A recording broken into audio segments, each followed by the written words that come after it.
Hello children, welcome to class 3 English literature class. Now I'm going to teach you chapter 2, Kaku and Lal Hawa. This story is about a little boy named Kaku and his love for a train and how he imagines the train to be his friend. Kaku lived in a small village called Choti Dadi. So what is the name of the village? Choti Dadi. Every day, Kaku had to walk to his school. He loved the long walk to school because he had made a new friend on his way. No one knew why he loved walking past the green paddy fields, the village lake, and the old ground to reach school. No one knew Kaku's little big secret on the way to school, not even Amma. So every day, Kaku used to go to his school early in the morning. He loved the long walk to school. Before reaching school, he had to cross 3 things. What are these 3 things?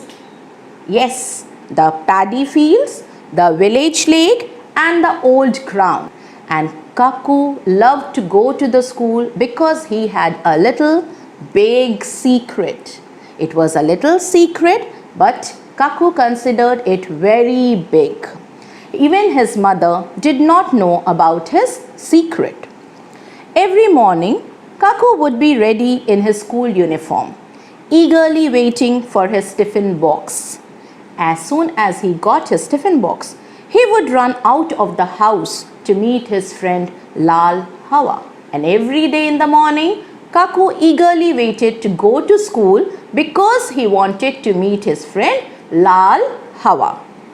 As he crossed the paddy fields, soft chuk chuk sounds greeted Kaku.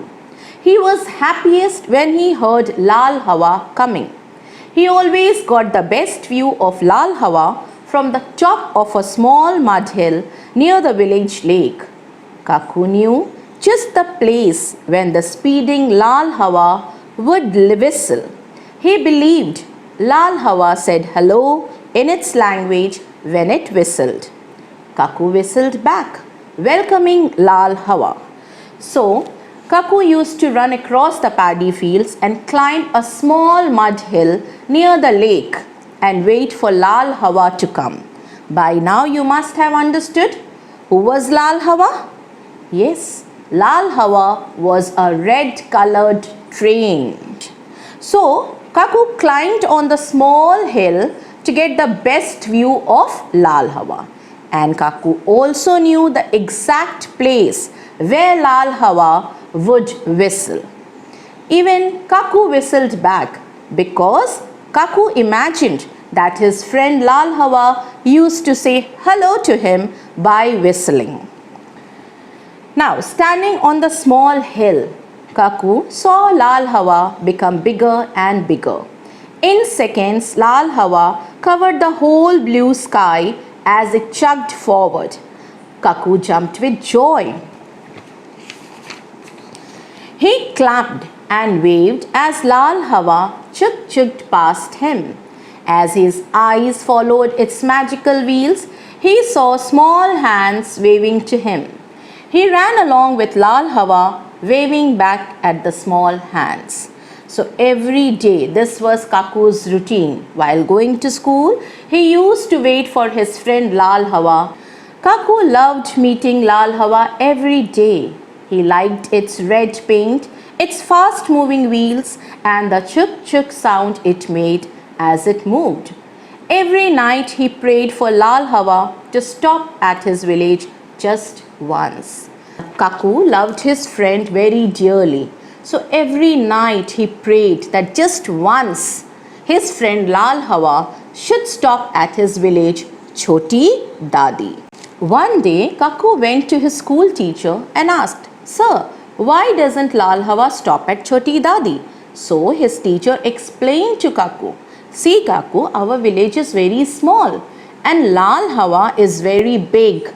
So that is why it won't stop at Choti Dadi." Kaku was very sad. His Amma gently consoled him by saying, "Don't be sad, Kaku. I am sure Lal Hawa will stop here one day." But Lal Hawa never stopped. Every day it raced past the village lake, leaving Kaku alone on the small mud hill. Kaku wanted Lal Hawa to stop at his village, but it did not stop even a single day. Kaku was very, very sad. A few days later, Kaku reached the small hill as usual. He could see Lal Hawa. Kaku closed his eyes and started praying that his dear friend would stop. His eyes were closed, but he wondered why his ears could not hear the chuk-chuk sound of Lal Hawa. Startled, he opened his eyes. There, right in front of him, Lal Hawa had stopped. Kaku could not believe it. So a few days later, when Kaku reached the small hill as usual and waited for Lal Hawa, he closed his eyes and started praying. After some time, he could not hear the chuk-chuk sound. So Kaku opened his eyes to see what had happened. To his surprise, Lal Hawa had stopped there and he was excited. Then he heard a noise coming from the village. Everyone was running towards Lal Hawa, shouting and cheering. He could see his Amma, his school teacher, his friends, and the old retired railway guard hurrying towards Lal Hawa. Lal Hawa had stopped at Choti Dadi and was waiting to meet Kaku. Lal Hawa whistled aloud and Kaku laughed and whistled back. Quickly he climbed onto Lal Hawa, and just then Lal Hawa chuk-chuked again. The chuk-chuk sound became faster and soon Lal Hawa was flying on magic wheels with Kaku in it. Flying on magic wheels, hear me, Lal Hawa was moving so fast on the tracks that it felt as if it was flying. Amma smiled. She had tears in her eyes. Do you think Amma was sad? No, she wasn't sad. She was happy for Kaku. From a window, Kaku waved to everyone. Lal Hawa was flying and so was Kaku. So have you all understood this, children? Yes, it's a nice story about a little boy and his love for a train called Lal Hawa. And he imagined that this little train was his friend. And he always prayed to God that this train should stop at his village Choti Dadi one day so that he is able to sit on it. Finally, God answered his prayers and the train stopped at Choti Dadi. So the notes of this chapter also will be uploaded on the website. You may copy it down and learn from there. Thank you and bye-bye.